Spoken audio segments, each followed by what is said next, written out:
ETF index mutual funds నేర్చుకుని stock మార్కెట్లో రాణించాలనుకుంటున్నారా? వెంటనే ఈ నెంబర్కి కాల్ చేయండి.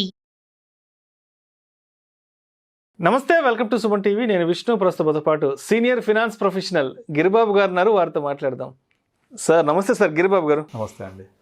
సార్ గిరిబాబు గారు, రిటైర్మెంట్ లైఫ్ని అంటే విశ్రాంతి జీవితాన్ని అప్పులతో కాకుండా ఆస్తులతో ఆస్వాదించాలి అంటే మరి ఒక 20-30 ఏళ్ళకు ముందే ఫైనాన్షియల్ ప్లానింగ్ అనేది ఏ విధంగా ఉండాలి అంటారు? ఎటువంటి ప్రణాళిక ఉండాలి, ఎటువంటి ఆర్థిక ప్రణాళిక ఉండాలి అంటారు? సో గుడ్ క్వశ్చన్ అండి.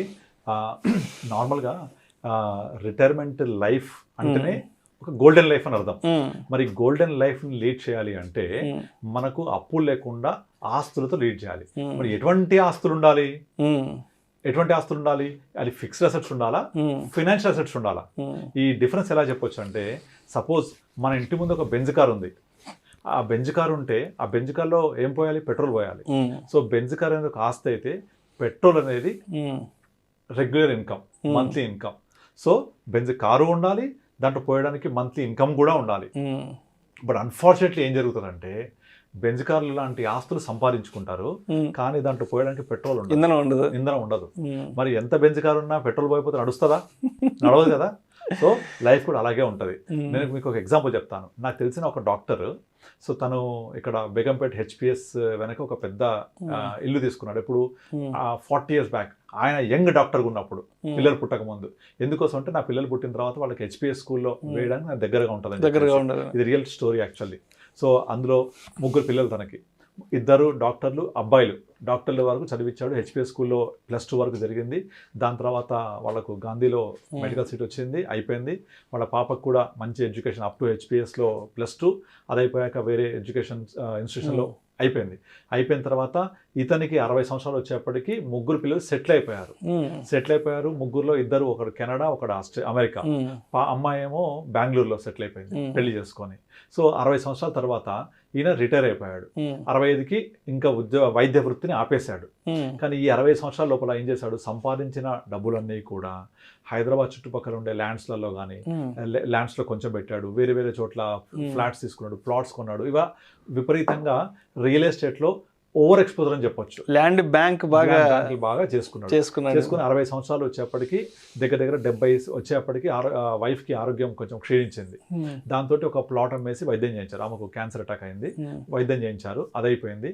ఇక నాకు 70 సంవత్సరాలు వచ్చేప్పటికి ఈ ప్లాట్స్ అన్ని నేను చూసుకునే పరిస్థితి లేదు, వీటిని మొత్తం ఒక స్ట్రీమ్ లైన్ చేయాలి అనేసి ఒక ప్లాన్ చేసినప్పుడు ఏమైంది అంటే, ఇవన్నీ కూడా నేను సొంతగా చేయలేను కాబట్టి నా పిల్లలకి ఇచ్చేస్తాను అనుకుని పిల్లలకు మొత్తం వాళ్ళ పేరు రాశాడు. రాసిన మరుక్షణం వాళ్ళు ఇండియాకి వచ్చి వాళ్ళ పేరు రాసుకున్నారు. ఇమీడియట్లీ నెక్స్ట్ మంత్ లోపల అయిన కాడికి వచ్చిన రేటుకి అమ్మేశారు పిల్లలంతా. అమ్మేసుకొని వాళ్ళ డబ్బులు వాళ్ళు లిక్విడ్ చేసేసుకున్నారు వాళ్ళు. ఇప్పుడు పరిస్థితి ఏంటంటే, మంత్లీ ఇన్కమ్ లేదు తనకి. అయ్యో. ఇప్పుడు ఏంటంటే వీళ్ళు ఏమంటారు, నేను వెళ్ళి కలిసినప్పుడు కొన్ని మ్యూచువల్ ఫండ్స్ ఏవో ఉంటే విత్డ్రా పెట్టమన్నారు. ఎందుకు సార్ విత్డ్రా పెట్టడం? పెరుగుతున్నాయి కదా ఇప్పుడు. అంటే డబ్బులు నా దగ్గర రెగ్యులర్ ఇన్కమ్ లేకుండా పోయింది, నాకు ఇప్పుడు ఈ డబ్బులు నన్ను కాపాడుతున్నాయి. అది కూడా నేను ట్యాక్స్ సేవింగ్ కోసం ఈఎల్ఎస్ఎస్ అయితే చేశాను. అలా ఈఎల్ఎస్ఎస్ కోసం ఎవ్రీ ఇయర్ తను 1.5 lakh చేస్తుంటారు, తను వైఫ్ ఇద్దరు. అలా సంవత్సరానికి పెట్టిన 3 లక్షల రూపాయలు, 1.5 lakh 1.5 lakh. ఆ పరాణం 3 lakhs గత 10 years నుంచి చేస్తుండేవాడు తను. ప్రాపర్గా ITR ఫైల్ చేస్తుంటారు. అలా చేసిన డబ్బులు లాకిన్ ఉండడం వల్ల ఇవాళ ఆ 10 సంవత్సరాలలో 3 లక్షలు అయితే పెట్టాడు సంవత్సరానికి. అది కాస్త 10 సంవత్సరాల తర్వాత ఒక 1 కోటి రూపాయలు అయింది. అది ఆ 30 lakhs కాస్త బాగా పెరగడం వల్ల. సో దగ్గర ఆ అమౌంట్ని విత్డ్రా చేసి నాకు ఇవ్వండి ప్రతి నెల అని అడిగాడు నన్ను. ఎందుకు సార్, మీకు మీ అబ్బాయిలు ఉన్నారు, మీరు ఇంత సంపాదించారు కదంటే, నేను చేసిన తప్పు ఏంటంటే, మొత్తం అన్ని కూడా నేను ఫినాన్షియల్ అసెట్స్లో కాకుండా ఫిక్స్డ్ అసెట్స్లో పెట్టుకోవడం వల్ల నా దగ్గర లిక్విడిటీ లేకుండా పోయింది. అంటే నేను చెప్పే ఎగ్జాంపుల్, బెంజ్ కార్ ఉంది, పోయడానికి పెట్రోల్ లేదు. సో అలా అయింది. వాళ్లకు నేను ఎక్కడెక్కడైతే స్థలాలు కొన్నానో అవి చాలా మంచి ఏరియాస్, అవి గత 20-30 years బాగా పెరిగాయి. వాళ్ళకి ప్రాంతం ఇష్టం లేదు అసలు ఇండియాలో ఉండడం. వాళ్ళు ఇక్కడ ఉండరు కూడా, వాళ్ళు మానిటర్ చేయడానికి. అంటే హైదరాబాద్ లో ఉన్న వాళ్ళు మానిటర్ చేయాలంటే కష్టం. అలాంటి అవుట్ ఆఫ్ ఇండియా అంటే ఎవరు వాళ్ళ కాదు కాదు. సో మా అమ్మాయికి ఏమి ఇచ్చానో మా అల్లుడు చంపేశాడు, మా పిల్లలకి ఏమి ఇచ్చానో అమ్మేశారు, అకౌంట్లో తీసుకున్నారు. ఇప్పుడు మా పెద్దోడు అంటాడు కదా, నాన్న నీకు డబ్బులు కావాలంటే అడుగు అంటాడు. మావిడ అంటారు కదా, అడగాల్సిన అవసరం ఏముంది, వాళ్ళే మా అకౌంట్లో ఒక 10-20 లక్షలు వేసి పెట్టవచ్చు కదా. అంటే నిన్న మొన్నటి వరకు రాజా లాంటి జీవితాన్ని అనుభవించారు. ఇది నేను వాళ్ళు చెప్తుంటే వింటుంటే నాకు చాలా బాధ అనిపించింది. అసలు వాళ్ళు అంత పెద్ద పెద్ద పొజిషన్లో ఉండి పిల్లలు చెరొక అమ్మ అకౌంట్లో 10-15 లక్షలు, నాన్న అకౌంట్లో 10-15 లక్షలు వేసి పెడితే వాళ్ళు వాడుకుంటారు ఖర్చులకి, వాళ్ళు వెయ్యరు. నేను వాళ్ళ అబ్బాయిని అడిగాను, మా అమ్మ నాన్న అడిగితే ఇవ్వమా? వీళ్ళు అడగరు, వాళ్ళు అడిగితే ఇస్తాము అంటే అడిగితే ఇవ్వమా అనే పరిస్థితి రావాలి అంటే వీళ్ళు అడగరు కదా. వాళ్ళకు ఒక ఆత్మభారం అడ్డం వస్తుంది.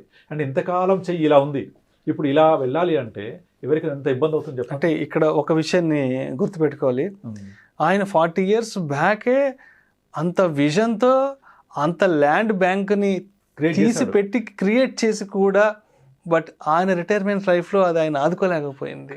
ఇది మనం నేర్చుకోవాల్సిన పాఠం ఏంటంటే అతని ఏజ్ 45-50 క్రాస్ అయిన తర్వాత నెమ్మదిగా ఫిక్స్డ్ అసెట్స్ నుంచి ఫినాన్షియల్ అసెట్స్ లోకి మార్చుకోవాలి. అక్కడ జరిగింది ఏంటంటే ఆ ఫిక్స్డ్ అసెట్ అనేది ఆయన ఆదుకోలేకపోయింది. ఆ ఫిక్స్డ్ గానే ఉంది. ఆ ఫిక్స్డ్ గా ఉన్న అసెట్స్ ని అది తదనంతరం పిల్లలకి ఇవ్వాలి. ఇంకా నాకు 70 సంవత్సరాలు వచ్చే వయసులో నేను దీన్ని ఎలా మెయింటైన్ చేయాలి అని పిల్లలకు ఇచ్చిన మరుక్షణం వాళ్ళకి ప్రాంతం నచ్చకపోవచ్చు, ఈ ఏరియా నచ్చకపోవచ్చు, మాకు ల్యాండ్ వద్దనుకోవచ్చు. వాళ్ళకు రాసిచ్చిన తర్వాత వాళ్ళకు ఫ్రీగానే వచ్చింది కదా తండ్రి నుంచి, దాని అసలు విలువ తెలియదు వాళ్ళకు. అంటే వాళ్ళ ఫాదర్కి ఉండే అటాచ్మెంట్, సెంటిమెంట్ ఉండవు కదా. సో అలా ఫ్రీగా వచ్చేసరికి విలువ ఉండదు. డెఫినెట్లీ అమ్మేసుకుంటారు వాళ్ళు. మీరు ఎన్ని కేసులు చూడండి, మాకు ఈ ప్రాంతం వద్దు, మాకు ఇక్కడ ఉండడం ఇష్టం లేదు, ఫలానా చోట నాకు అవసరం. పోనీ ఇండియాలో ఉన్నారు వాళ్ళు, ఇతర దేశాలు లేరు అనుకుందాం, నాకు ఇక్కడ వద్దు, బెంగళూరు కావాలి, లేదా నువ్వు సౌత్ సైడ్ కొన్నావు నాకు వెస్ట్ సైడ్ కావాలి, లేదా ఇక్కడ కొన్నావు నాకు అక్కడ కావాలి అని ఇమీడియట్ దాన్ని చేంజ్ చేయడానికి ప్లాన్ చేస్తూ ఉంటారు.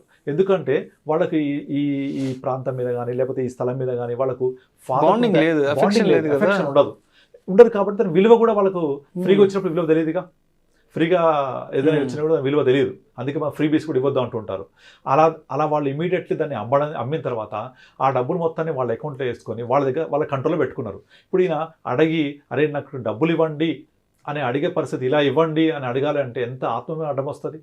అయితే మా ఫాదర్ అడిగితే ఇవ్వమా, అడగకముందు ఇవ్వరు. యాక్చువల్ నిజంగా ప్రేమ ఉంటే అడగకముందు ఇచ్చేయాలి. సేమ్ రంగమార్తాండ సినిమా స్టోరీ మొత్తం అసలు కళ్ళ ముందు కనిపిస్తుంది మీరు చెప్తుంటే, నేరేట్ చేస్తుంటే. నేను వెళ్ళి కస్టమర్కి వెళ్ళి కూర్చొని వాళ్ళతో కలిసి కూర్చొని మాట్లాడుతుంటే ఇద్దరే ఉన్నారు పాపం ఇంట్లో. ఇక్కడ బేగంపేటలో ఉన్న ఇల్లు అమ్మేసేసి ఆ డబ్బులు కూడా వాళ్ళే తీసుకున్నారు. ఒక ఫ్లాట్ మాత్రం కొనిచ్చారు పేరెంట్స్కి, ఆ ఫ్లాట్లో ఉంటారు. ఆ ఫ్లాట్ కూడా ఏంటి పేరెంట్స్ పేరు మీద తీసుకున్నారు, ఎన్ఆర్ఎస్ కాబట్టి వాళ్ళు ఇక్కడ వాళ్ళ తీసుకోవడం కుదరదు, ట్యాక్సెస్ బాగా ఉంటాయని. తదనంతరం అది కూడా వాళ్ళే తీసుకుంటారు. సో ఇప్పుడు ఫ్లాట్ మాత్రం ఉంది అంటే బెంజ్ కార్ ఉంది, మరి monthly income my God. So వాళ్ళు మంత్లీ ఇన్కమ్ ఫాదర్కి ఎలా వస్తుంది, మదర్కి ఎలా వస్తుంది, మేము ఎంత ఇవ్వాలి అని కనీసం వాళ్ళకు ఒక మినిమం కామన్ సెన్స్ లేదు. వీళ్ళేం అడగరు. సో మా ఫాదర్ మేనేజ్ చేసుకుంటాలే, ఆయనకి ఏవో చేసుకుంటాడులే, ఏదో ఉంటాయిలే, ఎక్కడెక్కడ దగ్గర అడ్జస్ట్ చేసుకుంటారులే. ఇప్పుడు ఎందుకు నానా నీకు ఖర్చులు, వీళ్ళు సొంత ఇల్లే కదా అంటే పాపం ఆయనకు మాత్రం ఖర్చులు ఉండవా? ఇప్పుడు నువ్వు అక్కడికి వెళ్ళకపోతే ఏమైంది, నువ్వు ట్రావెలింగ్ వెళ్ళకపోతే ఏమైంది? పాపం ఆయన చాలా యాక్టివ్ ఉంటారు, మంచి సర్కిల్ మెయింటైన్ చేస్తారు. సో ఎటైనా వెళ్ళాలి చేయాలి అంటే ప్రధానికి డబ్బులు కావాలి, ప్రధానికి ఫోన్ కొట్టాలి, ఎంత ఇబ్బందిగా ఉంటుంది. కనుక ప్రతి ఒక్కళ్ళకు నేర్చుకునే లెసన్ ఏంటంటే వాళ్ళ యొక్క ఫిక్స్డ్ అసెట్స్ని వాళ్ళ యొక్క వయసుతో పాటుగా ఫినాన్షియల్ అసెట్స్లోకి మూవ్ చేసుకోవాలి, లిక్విడిటీ పెట్టుకోవాలి. This is bitter fact. మీరు చాలా ఎగ్జాంపుల్స్లో చాలామంది చెప్తుంటారు, పెద్ద పెద్ద వాళ్ళు కూడా, మీ డబ్బులు మొత్తం మీ దగ్గరే ఉంచుకోండి. మీ నమ్మరు రిటైర్ అయిన తర్వాత, మా ఫాదర్ కూడా సింగరేణి కాలేజ్ రిటైర్ అయ్యారు. రిటైర్ అయిన తర్వాత ఆ రోజు చేసే లాస్ట్ ఫెలిసిటేషన్ డే నాడు ఆ ఉండే హైయర్ ఆఫీసర్ ఫస్ట్ చెప్పే పాయింట్ ఏంటంటే మీ డబ్బుల్ని పిల్లలకి ఇవ్వద్దు, మీ కంట్రోల్లో పెట్టుకోండి, ఇవ్వండి, మీ తదనంతరం ఇవ్వండి, మీ కంట్రోల్లో పెట్టుకోండి, మీ రిమోట్ మీ దగ్గరే ఉండాలి. మీ రిమోట్ వాళ్ళ చేతిలోకి వెళ్తే వాళ్ళు చూపించిన సినిమా మీరు చూడాల్సి వస్తుంది. చాలా మంచి మాట చెప్పారు అక్కడ. సో రిమోట్ మీ దగ్గర ఉంటే మీరు చూపించే సినిమా వాళ్ళు చూస్తారు, రిమోట్ అక్కడికి వెళ్తే వాళ్ళు ఏం పెడితే అది చూడాలి, మీరు చాయిస్ ఉండదు మీకు. ఇది ఫ్యాక్ట్ జరిగేదే చాలా చోట్లలో.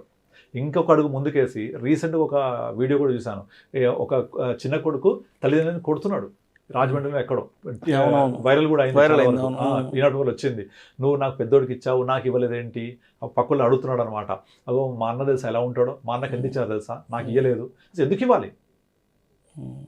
ఇవ్వాలి? జన్మనిచ్చింది తల్లిదండ్రులు, చాలదా? నీ దమ్ము ఉంటే సత్తా ఉంటే సంపాదించు, వాళ్ళ ఆస్తులు మీకెందుకు? పోనీ వీళ్ళేమో అడగలేరు, ఆత్మ అడ్డం వస్తుంది, వాళ్ళేమో అడిగితే ఇవ్వమా అని ఒక టైపు. సో వీళ్ళకేమో అవసరాలు ఉంటాయి, చెప్పలేరు అన్నీ కూడా. చిన్నప్పటి నుంచి అన్నీ వాళ్ళ యొక్క అవసరాలని తల్లిదండ్రులు చూస్తారు. డెఫినెట్లీ ఆ అవసరాలు పిల్లలు అర్థం చేసుకొని వాళ్ళ అవసరం తీర్చేలాగా ఉండాలి. సుప్రీంకోర్టు కూడా చెప్తోంది కదా, చట్టమే చేశారు మనకు ఇండియాలో, పేరెంట్స్ని చూడాలి తప్పకుండా అని చెప్పేసి. అంటే చట్టం చేసి పేరెంట్స్ని చూడాలి అని చెప్పే అవసరం ఉంటుందా? అవసరం ఉండకూడదు. That's every responsibility of every sun. So కానీ ఇక్కడ పరిస్థితులు వేరుగా ఉంటాయి.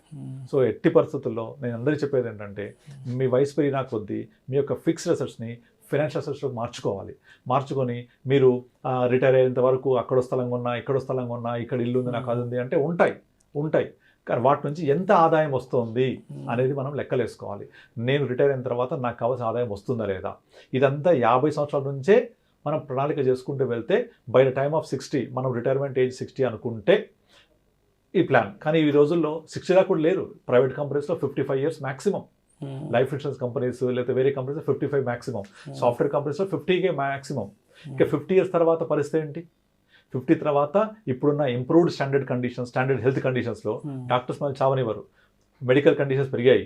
సో కనుక మనం ఒక 30 years కనుక లైఫ్ స్పాన్ ఉంది అనుకుంటే 50 తర్వాత ఇంకొక 30 years మనము లైఫ్ ఉంది అంటే it's a very beautiful period అది, ఆ 30 years అనేది. ఆ 30 years పాటు మనకు ఫైనాన్షియల్ ఫండింగ్ కావాలి. మనకు ఇది అర్థం చేసుకోవాలి మనం. ఈ ఫండింగ్ అనేది ఇప్పుడున్న మారుతున్న పరిణామాలలో, మారుతున్న కాలాల్లో, మారుతున్న ఎక్స్పెండిచర్ లెవెల్స్లో definitely without planning from beginning of the career possible అవ్వదు అది. ఇక 50 తర్వాత కూడా ఇంకా నేను కొడుకు మీద డిపెండ్ అవ్వాలి, నాకు ఎవరో డబ్బులు ఇవ్వాలి అనే స్థితికి ఉండకూడదు. సో ఆస్తులు ఎప్పుడు కూడా బెంజ్ కార్ లాంటివే, వాటిలో పెట్రోల్ పోయాలంటే పెట్రోల్ కావాల్సిందే. ఆ పెట్రోల్ అనేది ఒక మంత్లీ ఇన్కమ్ లాంటిది. అది ఎప్పుడు కూడా మనము ముందు నుంచే ప్రిపేర్ చేసుకొని ఒక బంక్ ఉండాలి ఇంటి దగ్గర పెట్రోల్ పోయడానికి, అలా ప్లాన్ చేసుకోవాలి. Right. Ya, right. Thank you so much Giribabu garu. Thank you అండి. చాలా మంచి టాపిక్ గురించి మీ అనుభవాన్ని మొత్తం క్రోడీకరించి రిటైర్మెంట్ లైఫ్ అనేది ఎలా ఉండాలి, రిటైర్మెంట్ తర్వాత రాజా లాంటి దర్జాగా బ్రతకాలి అంటే మరి ఉద్యోగం చేస్తున్నప్పుడే, మంచి సంపాదన చేతిలో ఉన్నప్పుడే మరి ఎటువంటి ప్రణాళికతో ముందుకెళ్ళాలనే దాని గురించి మంచి ఎగ్జాంపుల్స్, అంటే ఆల్రెడీ జరిగిన, అంటే మీ క్లయింట్స్ ద్వారా మీరు విన్నటువంటి ఆ ఎగ్జాంపుల్స్ని కూడా ఈ వీడియోలో తీసుకున్నారు. Thank you so much Giribabu garu. Thank you అండి. సుమన్ టీవీలో మీ పర్సనల్ అండ్ బిజినెస్ ప్రమోషన్స్ కోసం కింది నెంబర్కి కాంటాక్ట్ చేయండి.